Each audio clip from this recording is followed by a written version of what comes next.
New jersey থেকে ফিরে শনিবার হোয়াইট হাউসের সিচুয়েশন রুমে ন্যাশনাল সিকিউরিটি টিমের সাথে জরুরি বৈঠকে বসেন প্রেসিডেন্ট ডোনাল্ড ট্রাম্প। সেখানে ইরান ইসরায়েল পরিস্থিতি নিয়ে আলোচনা করেন তিনি। এরপর দিনের আলো নিভে যাওয়ার একটু পর সামাজিক মাধ্যমে এক বিস্ফোরক বার্তা দেন। জানান তেহরানের 3টি পরমাণু কেন্দ্রে সফল বিমান হামলা চালিয়েছে আমেরিকা।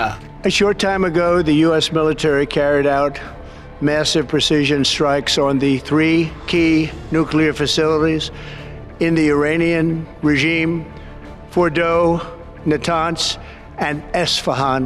রাত 10টায় হোয়াইট হাউস থেকে জাতির উদ্দেশ্যে 3 মিনিটের সংক্ষিপ্ত ভাষণে ট্রাম্প দাবি করেন ফোর্ডো, নাতাঞ্জ এবং ইস্পাহানে সফল বিমান হামলা চালিয়ে ইরানের গুরুত্বপূর্ণ পারমাণবিক স্থাপনা সম্পূর্ণরূপে ধ্বংস করা হয়েছে। তিনি জানান এই হামলার উদ্দেশ্য ছিল তেহরানের পরমাণু সক্ষমতা ধ্বংস করা। Our objective was the destruction of Iran's nuclear enrichment capacity and a stop to the nuclear threat posed by the world's #1 state sponsor of terror. ইসরায়েলের সাথে সমন্বিত বিমান হামলায় সেই লক্ষ্য অর্জন করা হয়েছে বলেও দাবি করেন প্রেসিডেন্ট। সেই সাথে তিনি হুঁশিয়ারি উচ্চারণ করেছেন, তেহরান যদি খুব দ্রুত শান্তির পথে ফিরে না আসে তবে দেশটির কপালে দুর্ভোগ নেমে আসবে। সেক্ষেত্রে ইরানের বাকি পরমাণু স্থাপনাগুলোতেও বড় ধরনের হামলার হুমকি দিয়েছেন Trump.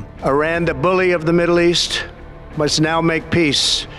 If they do not, future attacks will be far greater and a lot easier.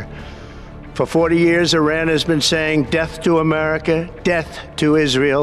এছাড়া ওই অঞ্চলে আমেরিকার কোনো ঘাঁটিতে পাল্টা হামলা হলে এর পরিণতিতে বিপর্যয় নামিয়ে আনবেন বলেও সতর্ক করেছেন প্রেসিডেন্ট। তিনি বলেছেন, বিশ্বে সন্ত্রাসের আতুরঘর হিসেবে পরিচিত ইরানের হুমকি নস্যাৎ করা হয়েছে। 4 দশক ধরে দেশটি আমেরিকা ও ইসরায়েলের বিনাশ চেয়ে আসছিল বলেও উল্লেখ করেন তিনি। That the strikes were a spectacular military success.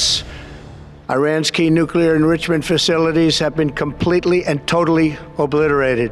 পেন্টাগনের হামলায় নিহত জেনারেল কাসিম সুলেইমানের উদাহরণ টেনে প্রেসিডেন্ট বলেন, ইরানের বর্তমান প্রশাসনের হাতে অসংখ্য নিরীহ মানুষ প্রাণ হারিয়েছে। সেজন্য তিনি অনেক আগেই সিদ্ধান্ত নেন মূর্তিমান এই হুমকি নির্মূলের। So many were killed by their general Qasem Soleimani. I decided a long time ago that I would not let this happen. It will not continue. I want to thank and congratulate Prime Minister Bibi Netanyahu.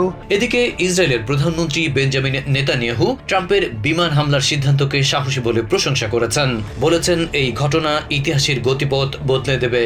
Your bold decision to target Iran's nuclear facilities with the awesome and righteous might of the United States will change history.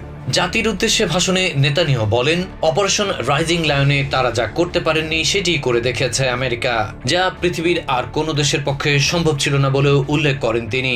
বিশ্ববাসীর উদ্বেগ উৎকণ্ঠা দূর করায় Trump ইতিহাসের গুরুত্বপূর্ণ জায়গা দখল করে নেবেন বলেও মনে করেন ইসরায়েলি প্রধানমন্ত্রী। It has done what no other country on earth could do. History will record that President Trump acted to deny the world's most dangerous regime the world's most dangerous weapons. Adib Mohammed, TVN24 News Desk.